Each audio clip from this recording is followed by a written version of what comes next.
if you look at the last handful of reviews that I've done, it's probably pretty obvious to tell that I shot them all on the same day. Same camera configuration, same shirt, same lighting, except for this one, because I had to pull one of the lights down, because that's today's review. This Sunpak LED-330 light is a real bargain to me. I have my go-to standard light, which is, I don't even remember what it is, but it was like $200. I bought it a long time ago. It's a great on-camera light, off-camera light. But I needed a second one for weddings.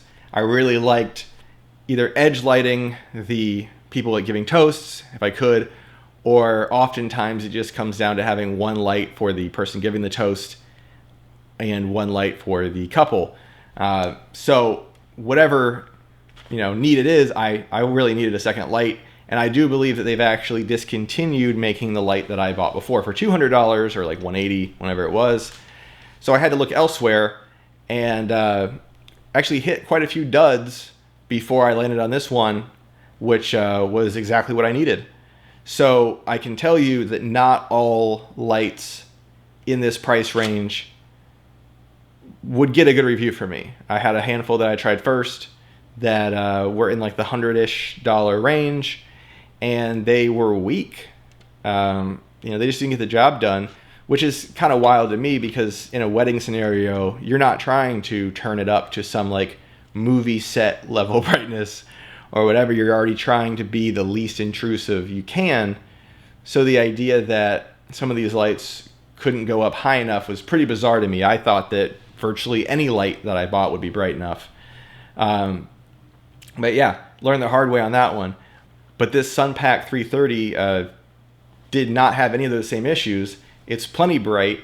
I rarely turn it up full blast. In fact, I'm not even sure I can tell you when I have in a wedding environment, at least.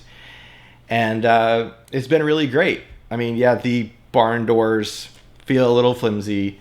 And I mean, overall, the plastic, it doesn't inspire the most confidence, really. If I was to drop this, would it work? Not so sure. But so far, it's been good. My biggest complaint really is this plastic built-in mount on the bottom. Once again, it just doesn't inspire confidence. I think I'd be happier if it was like my other light, where you can screw in your own like ball head or whatever. I do see some screws on the bottom, which may indicate that if it fell and you broke them out, that there may be replacement parts somewhere. I wouldn't hold my breath for that, but it's possible. Regardless, though, other than build quality concerns aside, like I said, it's been great. Probably my favorite feature about this is that they have a separate on and off switch that's not part of the brightness dial. So you can get your light set to the brightness you want for a situation, and then just hit off. And then as soon as you hit on again, it's going to be the brightness that you set your stuff up for. So in my situation, setting it up for toasts or for intros or whatever it is, with my main light, my more expensive light, you have to turn the brightness dial all the way down for it to shut off. And you just have to kind of memorize, okay, I had it a quarter of the way up, I had it halfway up, whatever, to turn it back onto. But with this is so much more convenient, because there's no guesswork, or like maybe it's close or whatever. It's going to be exactly the same brightness that you left it on. So that's really beneficial. Also, what's good is bad on this.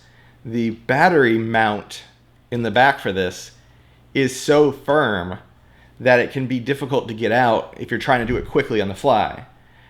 So be warned with that. The plus side, of course, is the battery isn't going to fall out, which may sound like a weird thing to mention in the first place, except for with my main light that I use. About every other wedding that I do, the battery will fall out at some point. I push it in, you hear it click, it seems secure, and then you go to pick up the stand and move it, you go to make an adjustment, like whatever, and the battery will just drop out on the floor, which is going to be bad one day when that battery actually breaks open and leaks something on the ground, or just ruins the battery. So that's very frustrating. So having this be too firm at times can be annoying because you're trying to make things happen quickly, but at least you don't have that embarrassing thing, because I've definitely got people's attention the wrong way. The way I don't want to have the attention when I'm setting up lights in a reception hall and the battery drops on the dance floor and makes a huge noise and everyone's looking at you like you're some kind of, amateur hour guy. So you don't have that problem with this, or at least I don't. So yeah, it's pretty simple. It's a solid light. It's bright. You can adjust the brightness. You can adjust the color temperature. Whether it's perfectly accurate with the color temperature, I haven't sat down with charts to measure it. It probably isn't. But, if you're looking in this budget in the first place, you're probably not on that level. I'm not on that level, nor do I think I will be for a very long time if I'm still doing, event work. I'm not going to be worrying about the exact color accuracy of this stuff. So anyway, I just wanted to do this because all the other reviews I saw on it were unboxing, or somebody's, first time, I'm, turning it on, let's see how bright it is. And they always do that super pointless thing where they aim it at the camera and they turn it on and like, whoa, look how bright it is. What the heck does that mean? That doesn't tell you anything. I'm not doing that. I resisted temptation. I even took the battery out of the back so I couldn't do that cliche on you. So I just saw those other videos and wanted to say that I've had this now with me for multiple years doing event work, and that I can speak from a place of experience that it's a really great value for the money. And if you're looking for a cheaper setup to light your stuff with in events or other things as well, it's definitely worth taking a look at.